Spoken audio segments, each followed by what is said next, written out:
Coba teman-teman buka firman Allah di dalam surat Al-Qasas, kisah Nabi Musa ayat 23 dan 24. A'udzu billahi minasy syaithanir rajim. Bismillahirrahmanirrahim.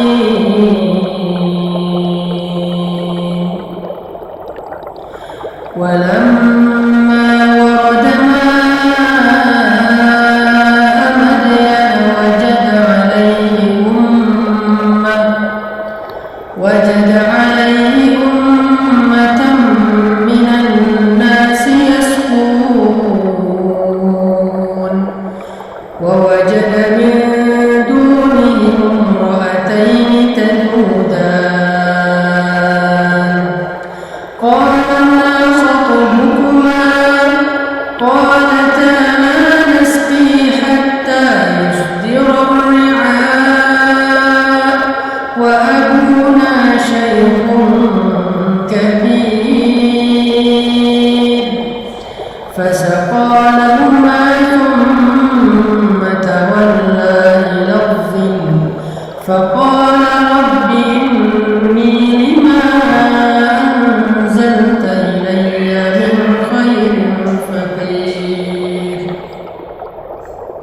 fasaqa lahuma thumma tawalla ila adh-dhill faqala rabbi inni lima anzalta ilayya min khairin faqir.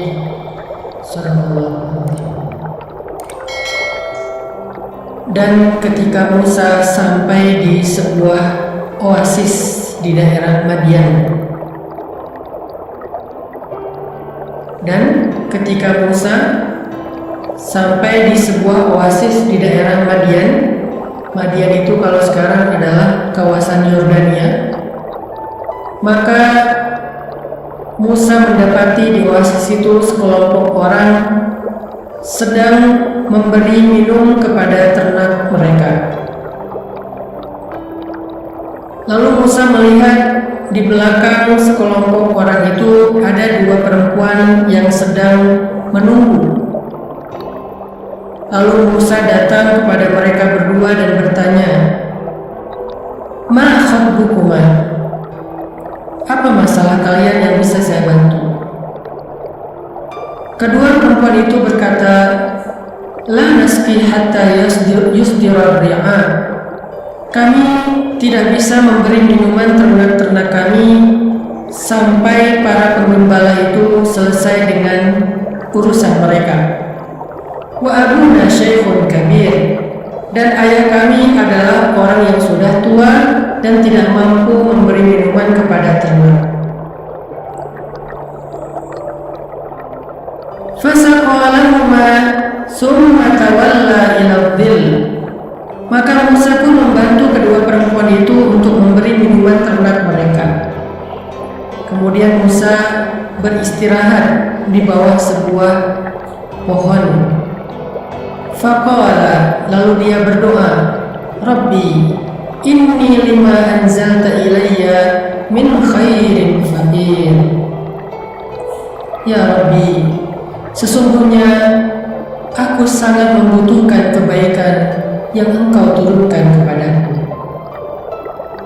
Shadaqallahul adzim.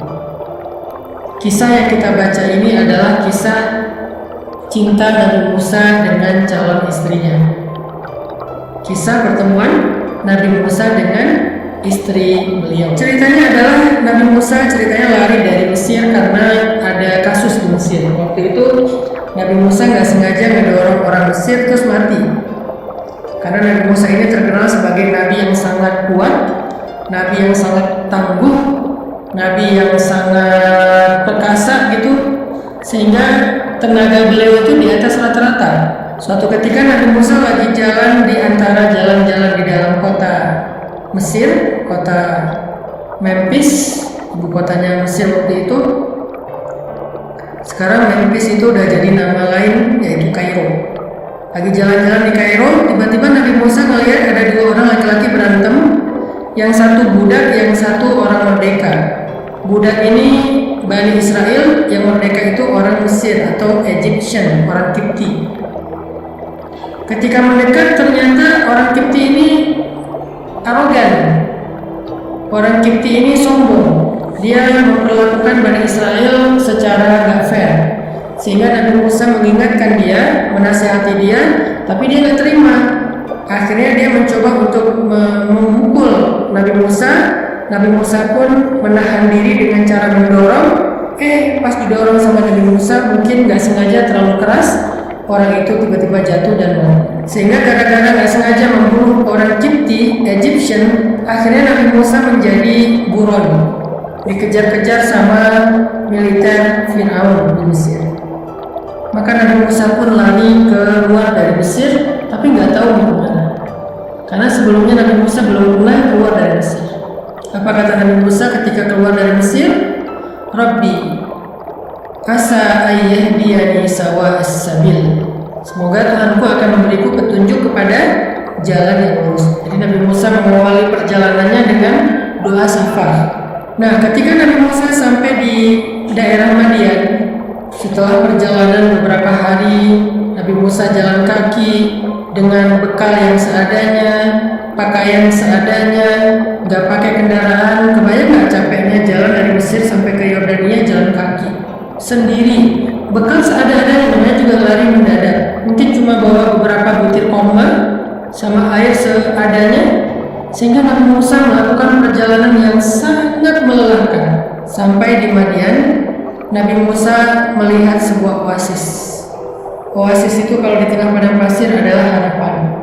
Ketika Nabi Musa sampai di oasis, Nabi Musa melihat ada sekelompok para penggembala sedang memberi minuman ternak mereka. Dulu tuh satu gembala itu bisa punya 100 ekor onta, 100 ekor domba. Mereka punya ternak yang banyak, satu orang penggembala. Dan ini ada beberapa orang penggembala yang lagi ngantri ngasih minum ternak mereka. Dan yang luar biasanya, Nabi Musa melihat di belakang antrian penggembala itu ada dua cewek yang sedang menunggu sambil memegang tali ternak mereka. Nabi Musa tahu perempuan itu sedang membutuhkan bantuan. Akhirnya Nabi Musa pun datang kepada mereka. Lalu Nabi Musa bertanya kepada kedua perempuan ini, apa masalah kalian? Jadi kalau misalnya ketemu dengan perempuan atau dengan lawan jenis yang kita nggak kenal tapi kita tahu mereka membutuhkan bantuan, jangan basa-basi. Jangan terlalu caper, jangan terlalu berlebihan, tapi fokus aja kepada niat baik kita pengen membantu. Sehingga kita bertanya, ada yang bisa saya bantu? Itulah yang dilakukan Nabi Musa alaihissalam untuk menjaga perasaan. Perasaan siapa? Perasaan beliau dan perasaan perempuan tersebut. Ini namanya fiqhul masyair, fikih perasaan. Orang yang paling mengerti tentang perasaan, peka tentang perasaan, mereka akan hati-hati menjaga perasaan. Karena Nabi Musa gak kenal perempuan itu, jangan sampai ternyata itu istri orang. Kalau Nabi Musa udah terlanjur caper sehingga terjadi fitnah, nanti suaminya akan kecewa, suaminya akan sedih. Yang lebih parah lagi, suaminya akan marah dan akan terjadi keributan. Berarti kan kita gak bisa jaga perasaan orang. Lalu perempuan ini menjawab pun dengan perasaan malu-malu. Perempuan ini menjaga kehormatannya, dan salah satu penjaga bagi seorang perempuan itu adalah rasa malunya. Fa'il lam tastahi fa'mal ma syi'ta, kata Nabi. Kalau kamu gak punya malu, kamu akan melakukan apa yang kamu mau. Karena gak punya malu, gak ada lagi penjaga, gak ada lagi yang menghalangi. Sehingga seorang perempuan, walaupun sama dengan laki-laki juga harus punya rasa malu, tapi perempuan harusnya lebih besar rasa malunya, karena rasa malu itulah yang menjaga dia. Karena rasa malulah dia akhirnya menutup aurat. Karena rasa malulah akhirnya dia membatasi pergaulan. Karena rasa malulah akhirnya dia tidak berlebihan dalam sikap. Karena rasa malulah akhirnya dia bicaranya normal, nggak dibuat-buat. Dan semua perempuan solehah yang kita baca sejarahnya di dalam Al-Quran atau Sunnah, semua mereka punya rasa malu yang besar. Jadi rasa malu itu crown, mahkotanya cewek. Semakin besar rasa malunya, semakin besar mahkotanya, sehingga dia menjadi seorang ratu atau putri yang terhormat. La naski hatta yusbira ri'a. Nabi Musa langsung ngerti, nih cewek terhormat. Mereka juga paham, nih cowok baik nih, menawarkan bantuan gak basa-basi, gak caper. Padahal aslinya udah keren, aslinya ganteng. Kalau mau basa-basi sedikit, caper sedikit, cewek bakal kelepek-kelepek. Nabi Musa, tapi dia gak mau membuat fitnah. Jadi cowok cewek ini dua-duanya keren, sama-sama menjaga. Dan kita nanti akan tahu, ternyata dengan saling menjaga itu Allah memberikan mereka jalan untuk jadi jodoh. Padahal Nabi Musa dan calon istrinya termasuk orang yang sangat menjaga dan membatasi diri, tapi bisa jadi pasangan. Jadi nggak usah khawatir soal jodoh. Nggak gara-gara kita nggak pacaran terus kita nggak nikah, nggak gara-gara kita nggak punya teman lawan jenis terus kita nggak punya calon jodoh. Rumus jodoh itu nggak pakai logika. Rumus jodoh itu pakai iman, pakai ketaatan. Itulah rumus jodoh. Yang baik ketemu yang baik, berarti taat kan? Bukan kalau udah dekat jadi jodoh, belum tentu. Banyak udah dekat banget sampai melewati batasan syariat, terus nggak jadian, putus. Banyak. Jadi rumusnya bukan logika kita, rumusnya bukan emosional kita, rumusnya itu iman dan ketaatan. Akhirnya Nabi Musa ketika tahu jawaban perempuan ini bahwa mereka nggak bisa ngasih minuman ternak sampai laki-laki yang penggembala itu beres, dan mereka memberi alasan bahwa mereka punya ayah tapi ayah mereka udah tua renta sehingga nggak bisa lagi memberi minuman ternak, karena memberi minuman ternak itu butuh tenaga. Maka Nabi Musa fasaqalahuma, membantu kedua perempuan ini dengan cara memberi minuman ternak mereka. Nabi Musa itu harus melakukan perjalanan panjang sendiri sampai di sebuah sumur, melihat dua orang cewek sedang membutuhkan bantuan. Nabi Musa langsung datang bertanya, "Ma khabukuma, ada yang bisa saya bantu? Kalian ada masalah?" Nabi Musa langsung buru-buru ngambil ternak itu, diberi minuman satu-satu sampai beres. Lalu perempuan itu pergi aja. Ini menunjukkan Nabi Musa adalah seorang laki-laki sejati, nggak akan membiarkan perempuan sendiri kesusahan, walaupun beliau capek banget. Ini apa ya, karakter basicnya seorang cowok keren itu adalah melindungi. Di sini juga teman-teman bisa belajar ya, tipe cowok kayak gimana yang ideal untuk jadi suami kalian. Tipe cowok kayak gimana? Salah satunya kayak Nabi Musa, melindungi. Dia nggak akan rela membiarkan perempuan itu susah. Kalau dia masih sanggup, walaupun dia udah lelah banget, dia akan lakukan. Kebayang nggak kalau cowok kayak gini jadi suami? Ngelihat istrinya repot dengan ngelihat istrinya seharian capek ngurus anak, tega nggak nih laki-laki ngelihat istrinya capek? Nggak akan tega.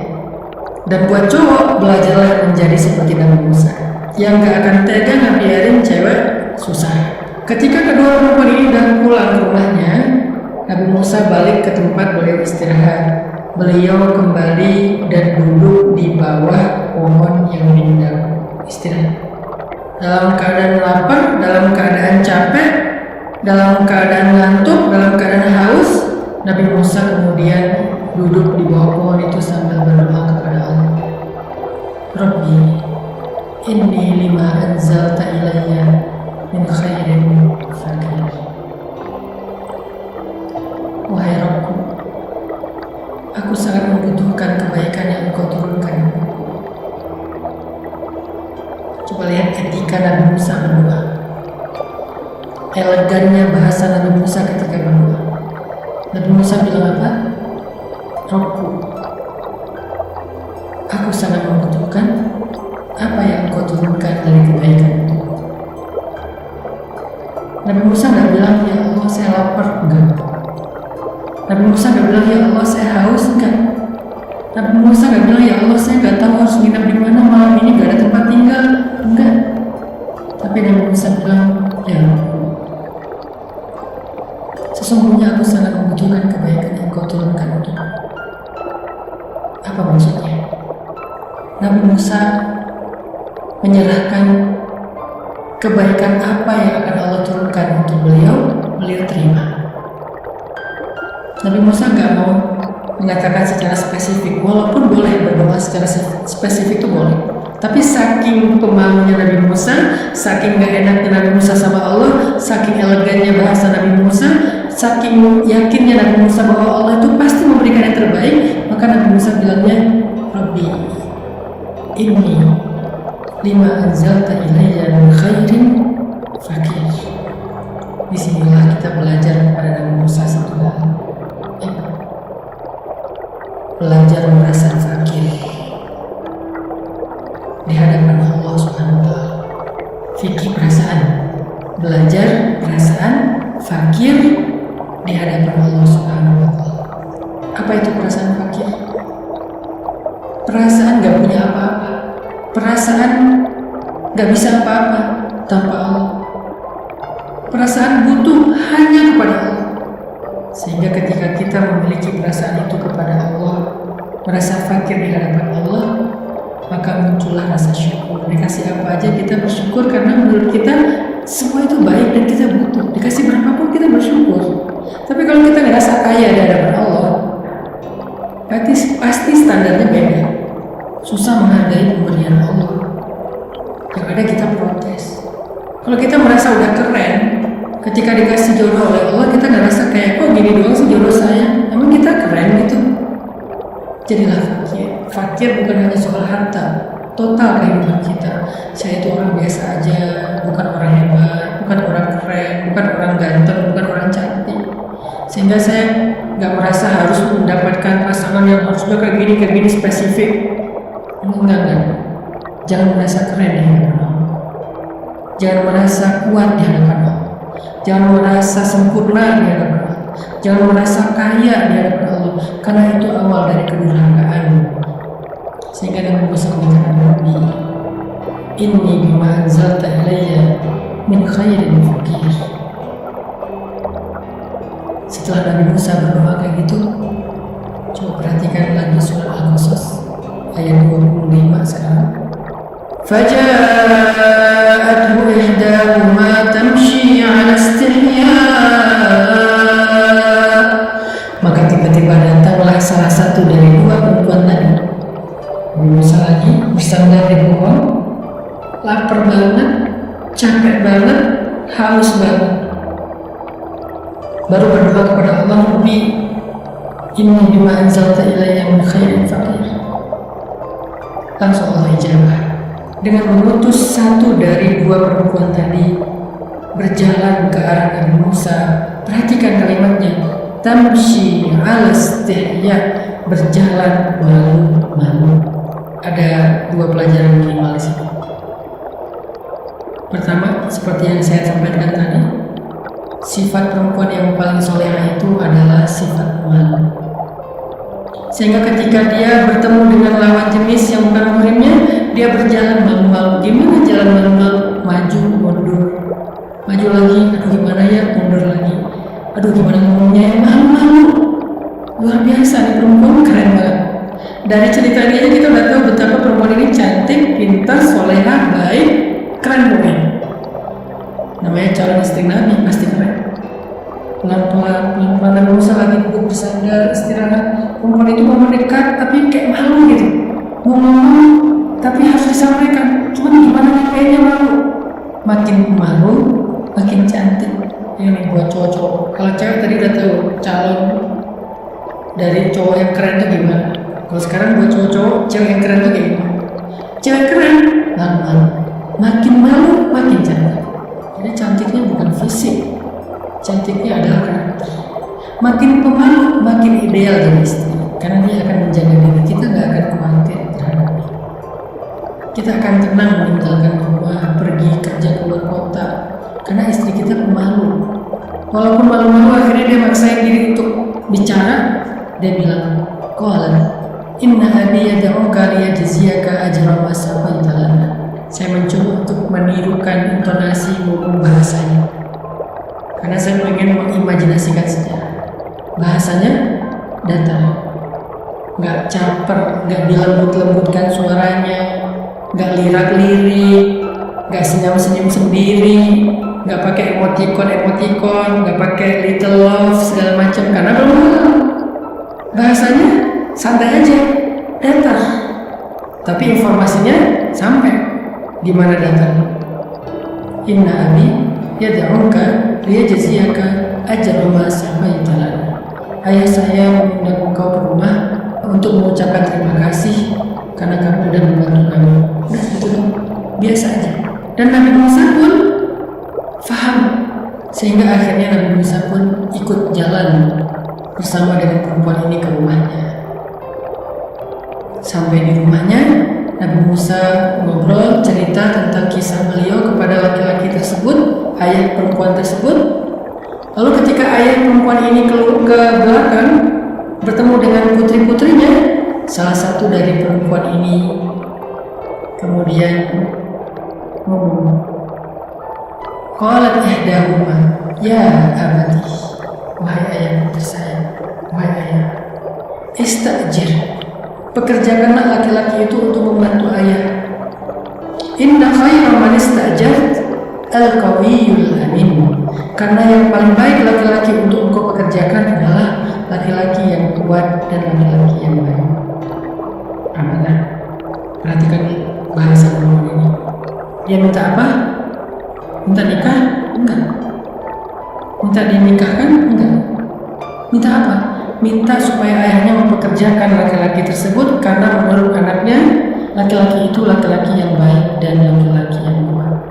Dan ayah perempuan ini juga laki-laki yang terhormat, laki-laki yang bijaksana, faham maksud anaknya.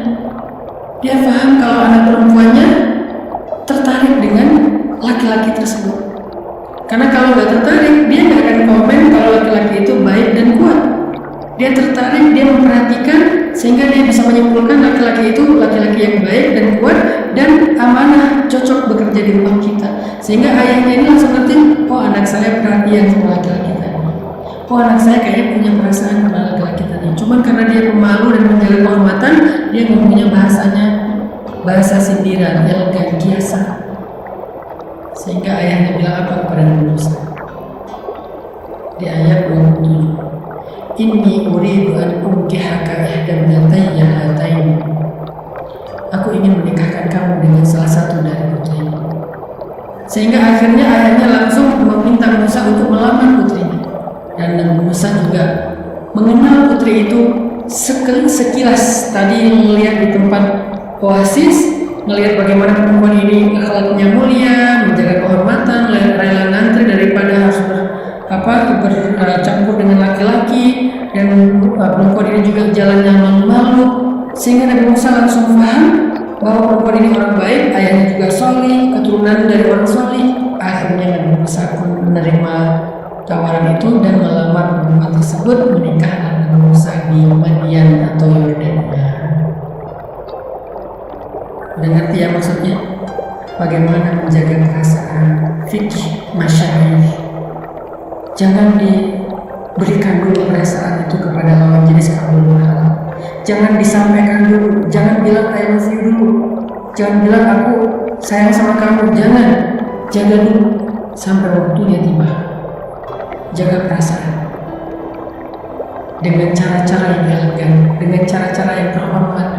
Gak usah khawatir, gak akan kemana kalau udah gitu. Gak usah khawatir kalau kita terlalu elegan, terlalu menjaga kehormatan dan segala macam, nanti dia keduluan sama yang lain. Enggak. Karena yang baik itu, ketemu dengan yang baik itulah jodoh. Jodoh itu bukan kita dengan siapa, bukan. Jodoh itu yang baik ketemu dengan yang baik, itu jodoh. Yang gak baik ketemu yang gak baik, itu jodoh.